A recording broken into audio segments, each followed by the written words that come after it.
Good afternoon, Your Royal Highness, lords, ladies, gentlemen, and what am I doing? Friends. Yes. Current friends and future friends. What a pleasure. Thank you very much for inviting me. This has just been, Rupa, Lita, an amazing day. I was here this morning, so I was lucky enough to start thinking about all the things that we could do after this.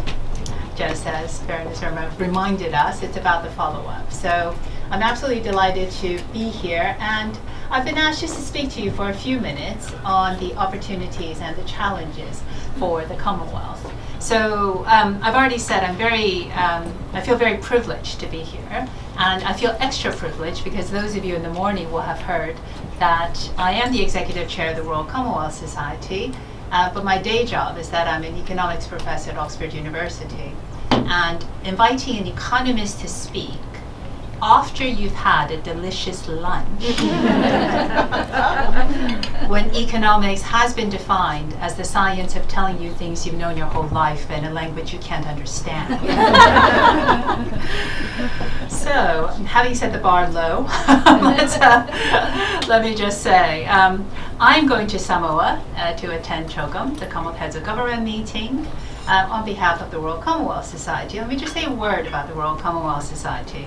It's the oldest charity dedicated to the Commonwealth, and it consists of a network of branches and young people, associate fellows, mostly former Queensland leaders who do incredible things in their communities. So we are in more than 60 countries, the Commonwealth, and what we call Friends of the Commonwealth Countries. So I'm going to do my comments really in three parts. So one is the Commonwealth in its 75th year. And then I want to talk a bit about its challenges and opportunities. And just to kind of set out from the perspective of a charity, what the Commonwealth has the potential to do, what it's already doing, and maybe what it could do much more of. And I think, to me, those are hugely exciting and certainly worth spending a few minutes thinking about, particularly the role of women in those aspects. So I think what I would start with saying is the Commonwealth is rather unusual. It's 56 countries. It's a voluntary association. But what's unusual about it is that it is based on not just governmental relationships and intergovernmental organizations, which is the Commonwealth Secretariat. It's also based on people-to-people links. It's called the third pillar. So I just want you to bear that in mind, because for me, both the opportunities and the challenges stem from this very unusual aspect of the Commonwealth in terms of making sure that the people-to-people links are both relevant and impactful. So, for instance, engaging its young population. So we've heard today, 1.6 billion young people under the age of 30. The Commonwealth is, for those of us who are above 30, a little bit annoying, but certainly worth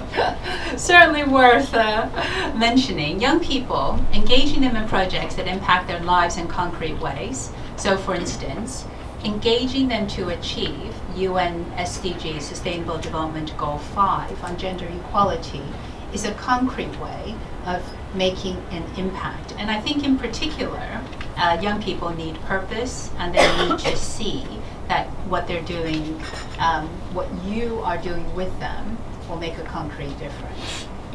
There's been surveys that, for instance, young people don't like to work for companies without purpose.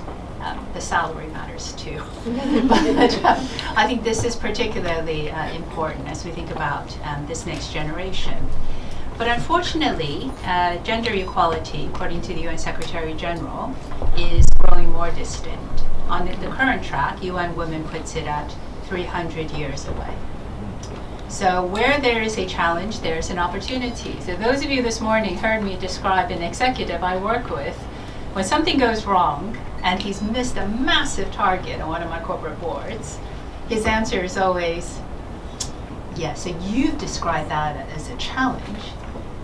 That, Linda, is a massive opportunity.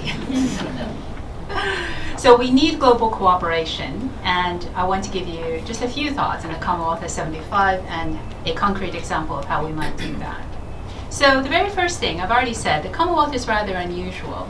And if you think about powerful groupings of countries, they have actually waxed and waned through history. The G20, really important after the 2008 global financial crisis, when we knew that we needed to get global banks to work together. And the G7 in the 1990s, which really promoted liberal democracies and capitalism with the fall of the Berlin Wall. But they have waxed and waned. The Commonwealth is different because of this third pillar. And this is where the head of the Commonwealth, His Majesty the King and Her Majesty the Queen, have focused on supporting charities like the RCS, who's very lucky, very privileged to have their joint patronage. And I'll just give you my favorite factoid about girls and boys in the Queen's Commonwealth Essay Competition, which we run in the Queen's name.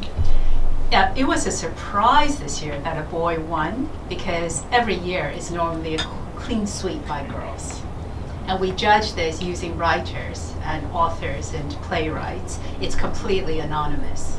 So they read the entries, and at the end they say, so tell us, entry 35,021, who is it? And it just, I told the Queen I was really excited. I said, a boy from Uganda won, and everyone looked around. So, but I think very pertinent to this gathering of female leaders, I want to describe a concrete example of how the RCS supports gender equality. And we support the Commonwealth Youth Gender Equality Network. That's a UN-recognized group of young leaders who work on achieving gender equality by 2030. So we provide a platform, both physical and virtual, for them to convene. So SciGen has members in all of the Commonwealth regions, and we're seeking members in every Commonwealth country. But the way that we do it is we give them funding so they can convene physically. They've been to every CHOGM since they were founded a decade ago. We connect them with policymakers, so the ideas that they come up with are directly translated into parliamentarians and those who make decisions. And the way we do it, I think, is something which I just want to stress. They come up with the agenda on their own. We serve as the secretariat. So we're the enabler, because change has to come from what works in a community, in the grassroots. They know their country. And to me, that is one example of how we can support young people making a difference on gender equality. It can't be from here, it can't be from top down. It needs to be initiated from them. And as an economist, I can tell you the number of times that an economist has gone into a country, I'm thinking about Eastern Europe in the 1990s, and said, here's a perfect legal system, it's transplanted, go and do well. And then it turns out it didn't take. So change has to be organic, institutional, and path dependent on a country's culture and history. And to me, this is where enabling young people could help achieve SDG 5 maybe sooner than 300 years from now. The 5 areas they're working on, just to give you a sense of the issues, they're working on early child and forced marriage. They're working on equality based on sexual orientation, gender identity and expression, and sex characteristics. Gender and governance, so this is the participation point, which is so important. Sexual and reproductive health and rights, and youth transitions, education, training, and employment. And for me, these are the agenda items that will make a difference on the ground, and therefore we ought to be supporting and connecting them. And indeed, we're going to bring some of them to Samoa. And we will not talk about how far it is, because the wonderful Samoan Prime Minister reminded me the other day that they travel this distance all the time. So anyways, I'm personally looking forward to going, because it looks like an incredible country.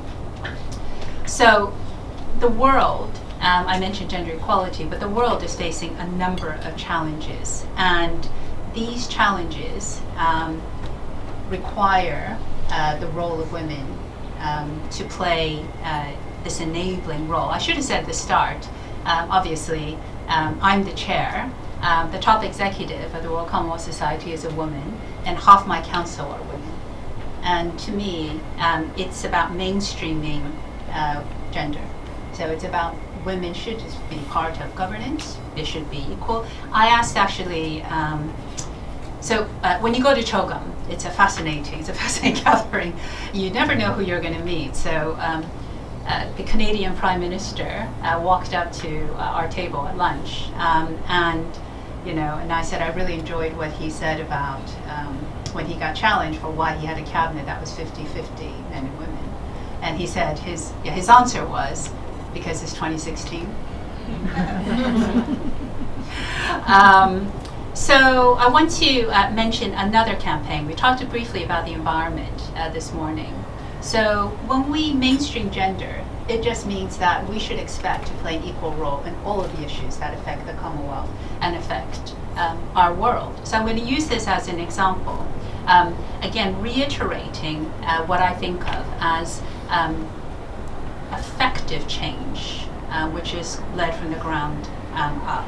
So we're launching the Commonwealth Clean Oceans Plastics campaign at CHOGM in combination with the Commonwealth Games Federation. So working with our athletes, we are going to prevent 1 million pieces of plastic from entering the Commonwealth's waterways and help achieve UN SDG 14, life below water, and of course, also life above water. So the way we're going to do it is we're going to work with a local partner or regional partner in every country. So they determine what is the best way to clean up their waterways. How do you recycle it? And then importantly, how do you make it lasting change, which requires education. It's not just about the act that day, it's about how they will act differently in the future. And the way we're partnering with the Games is that our young leaders, our associate fellows, and their athletes in these Commonwealth countries, when the King's Baton arrives in that country for 1 week between Commonwealth Day in March of next year and the Commonwealth Games in Glasgow in July 2026, one country and one overseas territory will be featured for what it is that they do, to create a spotlight, create a moment, and take learnings to inspire the next country. So every country will be involved when the baton travels to their country. And so this is, again, I think, an example of the people-to-people links, giving that platform to link the young people who are already doing this in their countries, and giving them that profile, perhaps, that excitement that can come with partnering with incredible athletes. And by doing this, we hope that we'll prevent not just 1 million pieces of plastic from entering our waterways, but 10 million, 100 million. So we don't end up in a situation where there's more plastic than fish in our seas. And the Commonwealth is particularly vulnerable to climate change, as we know, responsible for 1/3 of the waterways of the world, and nearly half of Commonwealth countries are small island developing states, particularly impacted by climate change. So if you want to be involved, please come find me. We're always looking for, as I say, mainstreaming gender. We're looking for great partners, and we just assume that every campaign is going to be led by 50-50 men and women. So help make that true by coming to find me. So let me just sum up by saying, I think there are massive opportunities from our shared challenges, whether it's around the environment or gender equality. And there's a lot to do, which means that we have an incredible opportunity to do more and more. And I'm hugely inspired by everything I've heard today, the conversations that I've had. And I would just want to leave you with one quote from a Commonwealth former leader. So at times, we talked about it this morning as well, when you're just tired, it's just a lot to do. So I always bear this in mind when the opportunities seem insurmountable, which is a quote from Nelson Mandela, who said, "It always seems impossible until it's done." Thank you.